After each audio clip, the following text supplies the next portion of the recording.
Well, it's been a wild week here in Ordure Creek, Wisconsin, my hometown. It's been hot, crazy hot, 90s all week here in mid July, with a humidity that bakes into your very soul and weighs you down, like we don't weigh enough already. It's one of those humid spells where nothing ever seems to dry, and just walking outside feels like trying to wade through a pool. Breathing feels more like drowning in that same pool. It's a humidity that cleanses the air of all memory or trace of winter. It's so dreadful for us Wisconsinites. People around here like to remark on this kind of heat, especially the old folks. If you ever find yourself around one of these old folks, they'd be sure to remark on the boiling temps. It's not so much the heat, they say, it's the gosh darn humidity. Over at Crystal's Diner downtown, the old guys will trip over themselves to be the first one to point out that it isn't the heat, it's the gosh darned humidity. And by the time Rachel Morrow leaves her 9-hour waitressing shift at 2 o'clock in the afternoon, she's heard the phrase precisely 14,726 times and longs for the icy winter just so she doesn't have to hear that fucking phrase for several more months. She thinks the old guys look forward to days like this just so they can let her know that it isn't the heat, but the gosh darn humidity, like imparting some sacred bit of Ordure Creek wisdom passed down from the ages. Their fathers said it 14,726 times, just like their grandfathers before them. There's been a lot of that gosh darn humidity hanging in the July air of Ordure Creek for hundreds of years, apparently. This is the most uncomfortable time of year for most of us who are built for much cooler weather than this. It's not conducive to our Wisconsin bulk, and on days like this, you can literally feel the heat baking away the layers of your natural insulation. Anywhere Wisconsinites gather en masse beneath the blazing July sun, baking together, with our fat melting right inside of us and oozing from our pores like sweat, the overpowering scent of something like bacon grease will fill the air. Some people might even briefly consider a diet just to lighten themselves for the rest of the summer months, but for most, that smell of our own naturally occurring bacon grease just makes us hungry for cheese curds and fish fry. Part of the problem is the geography of Ordure Creek. It's not nearly as far north as we'd like it to be. It sits right in the heart of central Wisconsin, nestled between forests and farmlands, which on hot days like this provide a potpourri of baking cow pies and fresh vegetation throughout town. It's a mid-sized town hovering around 20,000 people. It's an unremarkable and unassuming town you wouldn't notice upon entering and wouldn't remember upon leaving, as it looks like 100 other Wisconsin towns. The central fixture of Ordure Creek and main source of employment is the looming foundry sitting on the banks of the Wisconsin River, which flows right through the center of town. Its looming array of smokestacks pouring endless streams of white clouds into the horizon, and there's a distinct smell that settles over the town. Not overpowering, but a noticeable combination of burning garbage and fresh sewage hanging in the air at all times. And if you live here, you never notice it, but anyone who visits is always tempted to cancel that visit and keep driving through, but even they don't smell it after an hour or two. A town that appreciates the simple things in life, like a cold beer, a pipe full of pot, and a steady welfare check. It's a town where hard work comes easy and is certainly expected at times, but it's something that should be avoided at all costs if possible, and at the very least, something that shouldn't be engaged in for long periods of time. Most of those engaged in work for any length of time at all are usually the older people and lifers who have a retirement plan in mind and have been working so long they forgot how not to work. For the rest, a job is merely a means to a quick end, something to get occasionally and temporarily, maybe to catch up on bills or pay off fines, mostly to pay off fines and court costs, just the necessary amount to maintain a particular lifestyle, just until their SoundCloud is finally discovered, which propels them to rap superstardom, or until they finally hit the Wisconsin Lotto with their can't-lose system for picking numbers, or just until they get that great novel they'll never write published. All of these dreams are just moments away, and until then, you still have to pay the electric bill. It's the kind of town where the grass is always greener elsewhere, quite literally, because the grass here in Ordure Creek is usually brown and patchy and full of ant hills, weeds, and scattered toys and bikes if you have children, and with the occasional car up on cinder blocks. You'll certainly find patches of lawns that are perfectly manicured and green, for sure, but those lawns are maintained by retired people who don't have much else to do with their time than to fuss over their grass. But for most, there's simply no need for perfectly manicured grass. For the adults, tending a lawn cuts into drinking time and working on cinder block cars or pursuing music superstardom. For the children, greener grass doesn't necessarily make for better games of football or a better place to set up a makeshift ramp to jump bikes over.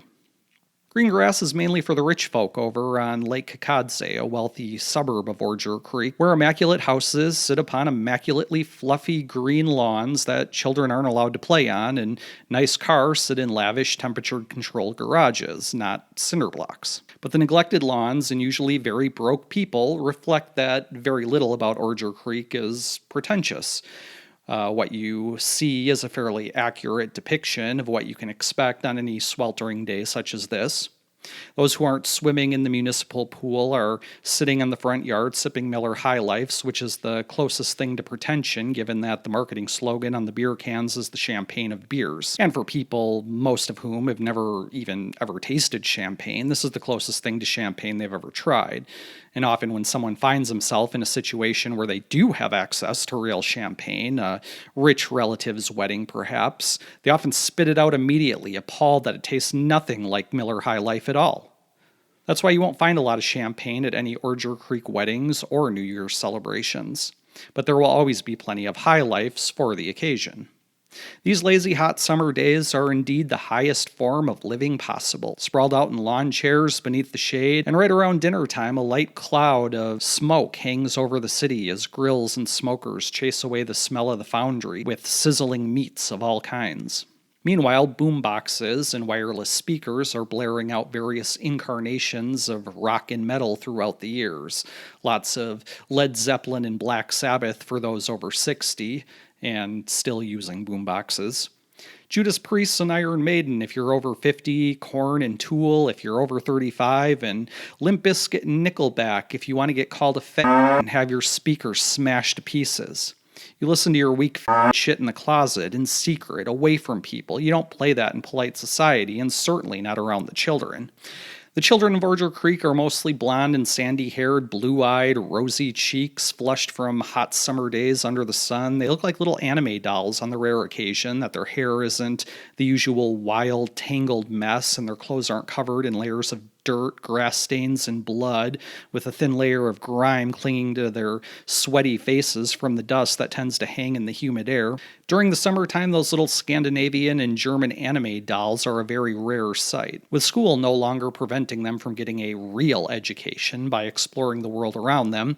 They soon look like savage wild monkeys by noon each day as they're out biking, fighting, playing football, catching snakes and frogs down by the creek, climbing the Ordure Creek water tower, or any other number of activities to stave off the grim specter of boredom that every child fears more than death itself.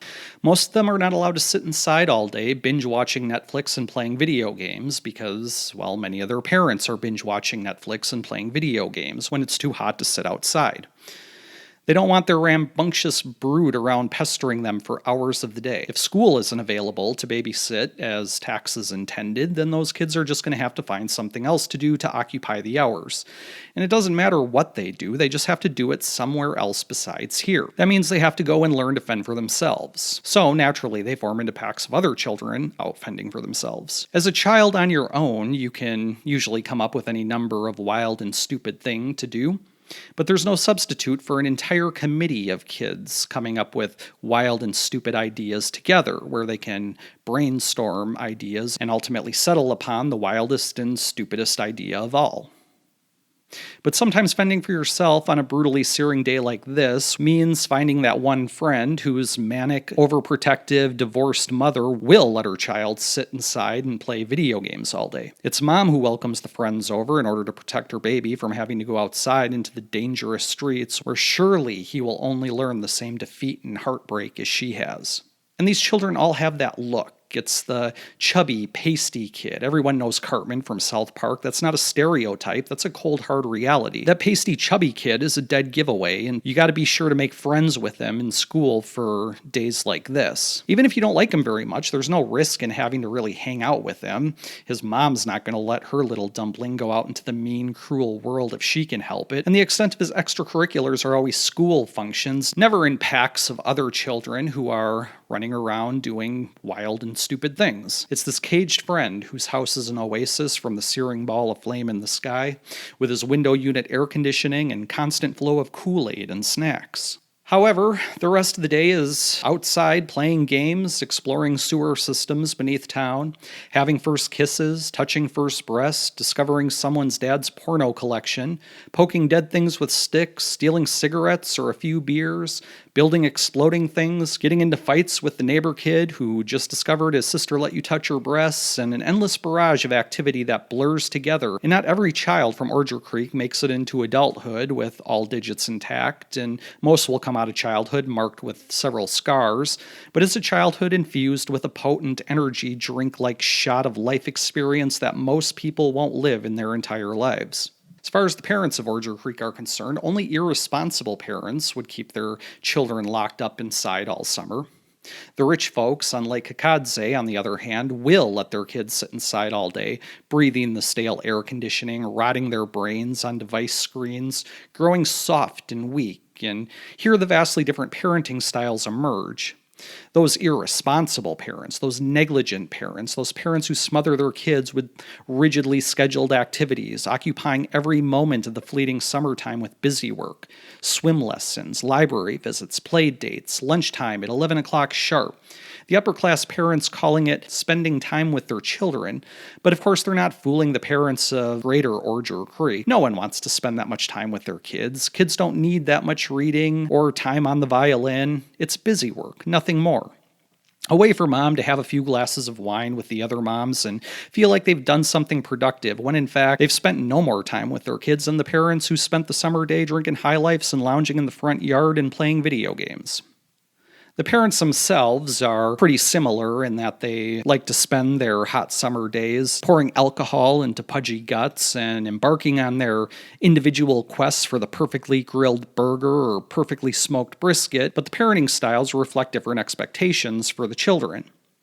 A general coddling and busy work given to the children of Lake Kakadze are intended to prep them for a life that is rigidly dictated by school, more school, then graduate school, then internships, then six-figure salaries for the remainder of their adult lives, whereas the general freedom granted the Ordure Creek kids preps them for a life of living forever in Ordure Creek, and dealing with other people living forever in Ordure Creek. So yeah, the responsible thing to do is to lock them outside.